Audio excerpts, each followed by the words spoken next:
Halo Sobat Vintage, kali ini kita akan membahas suatu kabel. Akan tetapi bukan kabel listrik yang teruntai dari tiang listrik satu ke tiang listrik yang lainnya. Nah, sahabat pasti pernah melihat, mendengar, atau memilikinya. Jika sahabat memiliki komputer dan laptop di rumah, bahkan mungkin sahabat pernah menggunakannya. Yuk kita bahas lebih dalam tentang kabel ini. Nah, ini kabelnya. Kabel ini biasa disebut dengan kabel LAN atau Local Area Network, adalah jaringan komputer yang terhubung secara lokal seperti rumah, gedung, perkantoran, lab, dan lainnya. Kabel ini dapat menghubungkan perangkat satu ke perangkat lainnya yang tentunya memiliki port LAN atau Ethernet seperti komputer ke modem, komputer ke hub, atau bahkan komputer ke komputer. Si kabel ini memiliki tujuan agar perangkat bisa saling berkomunikasi dan sekaligus bertukar data. Datanya seperti apa? Datanya bisa berupa file, suara, pesan, dan masih banyak lagi. Nah, tapi apakah sahabat tahu bahwasanya kabelan ini memiliki beberapa fakta menarik yang mungkin sampai saat ini sahabat sendiri tidak mengetahuinya? Apa saja fakta menarik tersebut?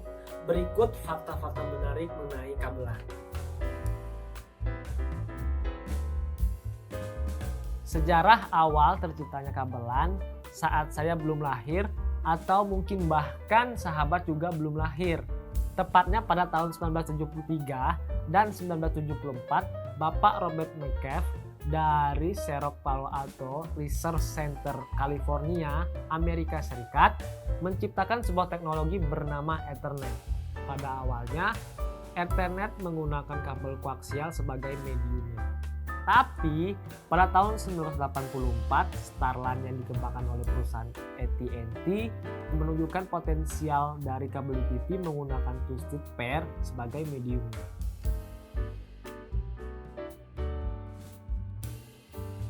Banyak dari kita yang menyebut bahwasannya kabel ini adalah kabelan. Apakah mungkin kabelan yang kita sebut-sebut ini adalah singkatan dari Local Area Network? Namun pada faktanya, kabelan ini bukan nama aslinya, melainkan nama aslinya adalah twisted pair. Di mana kita sering jumpai kabel twisted pair ini memiliki dua jenis, yaitu UTP dan STP. UTP Unshielded Twisted Pair versi indoor dan Shielded Twisted Pair versi outdoor yang mana memiliki lapisan pelindung tambahan. Masih penasaran sih kenapa orang Indonesia memanggilnya sebagai kabelan? Bang, ada kabelannya? Bang, beli kabelan dong. Buat sahabat yang memiliki teori lain mengapa orang memanggilnya sebagai kabelan, silahkan komentar di bawah.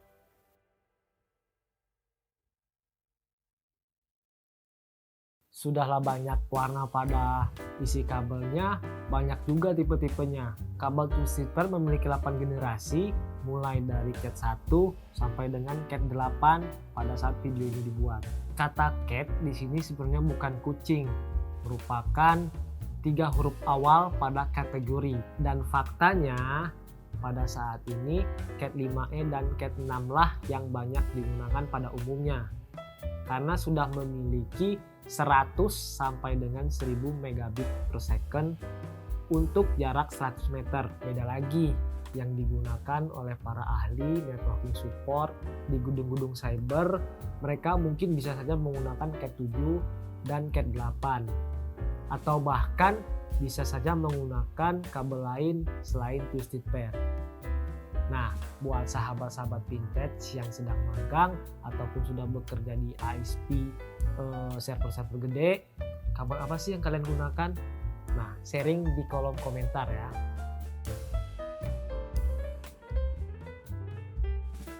Untuk membuat kabelan ini dapat digunakan dan berfungsi, kita mesti memasangkan konektor yang bernama konektor RJ45.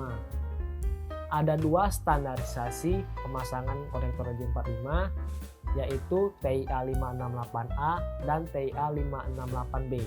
Pemasangan TIA 568A dengan susunan kabel putih hijau-hijau, putih orange biru, putih biru orange, putih coklat-coklat. Dan TIA 568B dengan susunan kabel putih orange-orange, putih hijau biru, putih biru hijau, putih coklat-coklat. Jika dilihat satu-satunya perbedaan dari standarisasi perkabelan ini yaitu warna di awal. Standarisasi TIA 568A warna di awal itu warna putih hijau-hijau, sedangkan TIA 568B warna di awal adalah putih orange-orange. Dan kembali pada fakta menariknya, kebanyakan orang menggunakan standarisasi TIA 568B yang diawali oleh putih orange-orange. Dan kita sudah coba praktekkan untuk menggunakan kedua standar ini di kabel twisted pair, lalu mencoba untuk berkomunikasi dan mengetes kecepatannya, dan hasilnya sama aja. Tapi kenapa orang lebih banyak menggunakan standar TIA 568B? Nah, di salah satu website kami menemukan bahwasanya ini menjadi topik perdebatan 2 dekade terakhir ini. Nah, apabila sahabat memiliki teori lain mengenai hal itu, boleh deh sahabat komentar di bawah. Ada 2 jenis kabelan ini, yaitu strike dan crossover. Nah, ini berhubungan dengan standar yang saya katakan tadi, bahwasanya jika kita menggunakan susunan TIA 568A atau TIA 568B di kedua ujung kabel, maka kabel akan menghasilkan jenis strike. Akan tetapi jika di ujung satu menggunakan TIA 568A dan di ujung satu lagi menggunakan TIA 568B, maka akan menghasilkan kabel jenis crossover.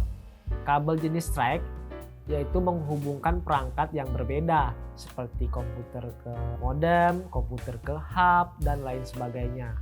Sedangkan jenis crossover menghubungkan perangkat yang sama seperti komputer ke komputer, hub ke hub, dan lain sebagainya. Namun pada faktanya, seperti yang dikatakan salah satu sahabat vintage ini, bahwasanya semakin majunya teknologi, kabel jenis strike sudah bisa menghubungkan 2 perangkat yang sama. Jadi kalau misalkan sahabat ingin menghubungkan 2 perangkat yang sama seperti komputer ke komputer, sahabat sudah bisa menggunakan kabel jenis strike.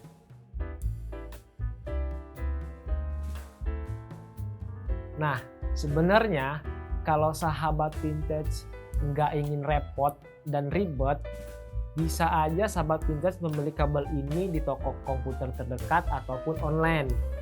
Namun, apabila sahabat memiliki tugas praktek dan ingin belajar membuatnya, sahabat bisa menggunakan konektor RJ45 Cat 6 anti gagal. Karena faktanya RJ ini memiliki lubang di ujung yang memudahkan kita untuk memasangkannya. Jadi kalau kepanjangan tinggal potong, dan nggak bakalan takut sekiranya kabel ini tidak mengenai kuningan yang ada di dalam konektor RJ. Dan kenapa RJ ini dinamakan anti gagal? Itulah fakta-fakta menarik mengenai kabelan versi Vintage ID. Nah, jika sahabat memiliki atau menemukan fakta menarik lainnya, sahabat boleh komentar di bawah. Banyakin komentar di bawah ya, agar yang tahu jadi tahu, yang tidak bisa jadi bisa, dan yang pasti ilmunya kesebar kemana-mana. Sampai jumpa di lain waktu. Terima kasih, semoga bermanfaat.